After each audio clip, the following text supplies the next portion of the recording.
welcome to Ratdubly. So today's video is all about covering all the nitty-gritty things that you need to know before getting pet rats that you might not already be aware of.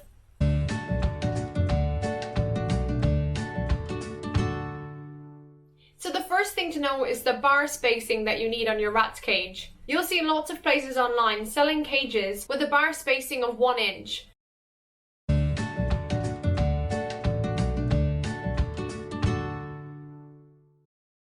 Even looking at the pictures, you can see that this is way too big for a rat, and they'll definitely get out between that gap. Ideally, a rat's cage needs to be ½ inch between each bar to make sure that baby rats can't get out. If you were going to adopt some adult male rats, you probably could get away with a bar spacing of 1 inch, but to be safe, just stick with ½ inch, and then you know that you can always get baby rats in the future. The types of bedding that get sold for rats are also not okay for it to be in their cages. There's bedding that's like a pink and white fluffy cloud. That is not okay for your rat's cage because it can actually get tangled around the rat's feet and cut off the blood supply. If you want to make their cage nice and comfy for them, you can use a lot of felt in their cages and some blankets for them. That way you're able to take them out and wash them whenever you need to, and there's also no fear of it causing any damage to your rats. You can also use shredded paper and other materials, but just make sure you do your research before you put certain beddings into rats' cages. Number 3 is that not all vets accept rats. You need to make sure that your local vets are actually able to take in your rats if they were to get ill. I'm lucky enough that my local vet does take care of rats because they're actually an exotic vet practice. But it does mean when I do take them to the vets, it will actually cost a bit more because you are using exotic vets and well-trained vets compared to anything else, so you can't get rat visits very cheap. A lot of people don't know how to free roam their rats. Rats will chew anything and everything, so if you let them free roam, they could chew your couches or chew any wires around the room, so it's important to work out exactly where you're going to let them free roam. When I let them have a whole room,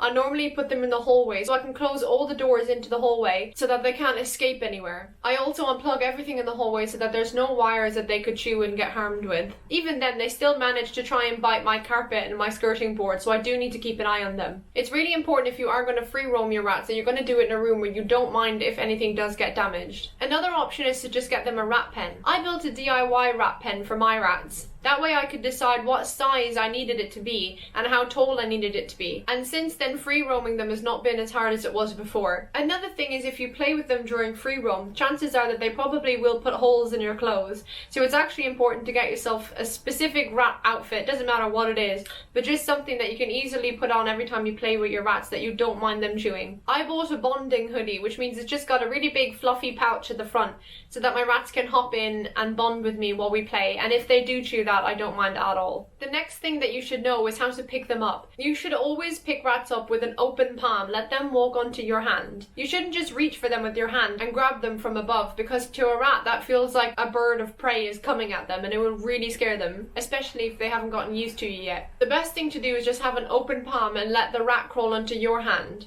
Eventually, once you've bonded with them, you will definitely be able to pick them up in different ways, but to begin with, always just an open palm. Another side note to that is please do not pick up your rat by their tail. It is not okay. It's actually really important to watch rats while they free roam, not just because they will chew everything, but actually because they don't know their own limits. I've often caught my rats climbing way too high on things that are so unstable, and luckily I've been able to get there on time to catch them. Rats are very inquisitive and they don't really feel fear, especially if they're in your house. They already know that you're safe so that everything around them feels safe to them. So they'll push themselves and climb things that they really shouldn't be on. Rats are actually able to fall from a big height without getting hurt, but it's still nice to try and not let this happen until they manage to learn their limits a bit better.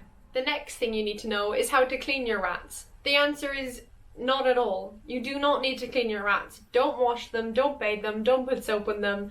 Rats clean themselves just like cats do, so you don't need to do absolutely anything. They're already clean. An important thing to know is that rats shouldn't be let to get too cold, so don't put them by a windowsill. Rats are prone to respiratory infections and things like that, so it's important to always keep them warm and have lots of bedding for them to cuddle up in. Also, if you are opening any windows in your house, make sure that there's no cross draft across your rat's cage.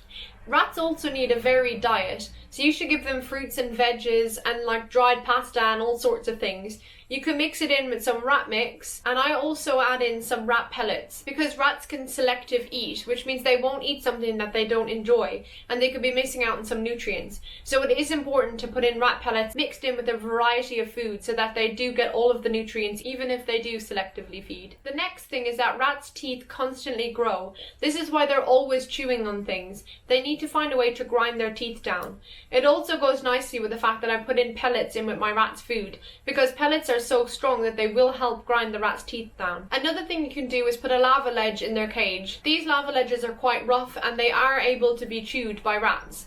This will help to keep their teeth down to a good level. Their nails are also constantly growing, so it's important to keep them short as well. I always lay out my cages in a way that causes my rats to have to climb things to get to certain places. This means that they will be using their nails to climb up ropes and along bridges and things like that. If you do try and make your cage nice and comfy and put felt everywhere, you do need to remember that the rat's gonna need something solid to step on that will help them wear their nails down. A lava ledge isn't just for grinding teeth, it also helps grind down their nails. I like to put a lava ledge right under my water bottle, and that means that the rats have no choice but to step up on the lava ledge every time they want to drink, and that's a really good idea to help keep their nails short. A really important thing to know is that rats don't have to have a water bottle. Rats are actually smart enough to drink water out of a bowl like a dog. The reason this is good to know is because water bottles can break. So if you ever did notice that your water bottle's not working anymore, at least you would know that you can run to the kitchen and fill up a container with water and give it to them into their cage while you go and replace their bottle. Or you can just permanently have a water bowl in their cage, and then you never need to worry if their bottle might stop working overnight.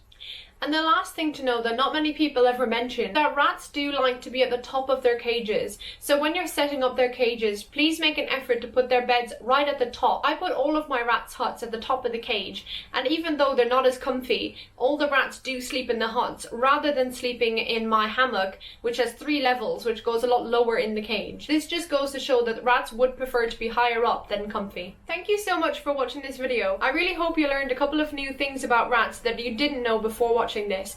If you did, please leave a comment and a like, and don't forget to check out some of my other videos on my channel. Thanks for watching.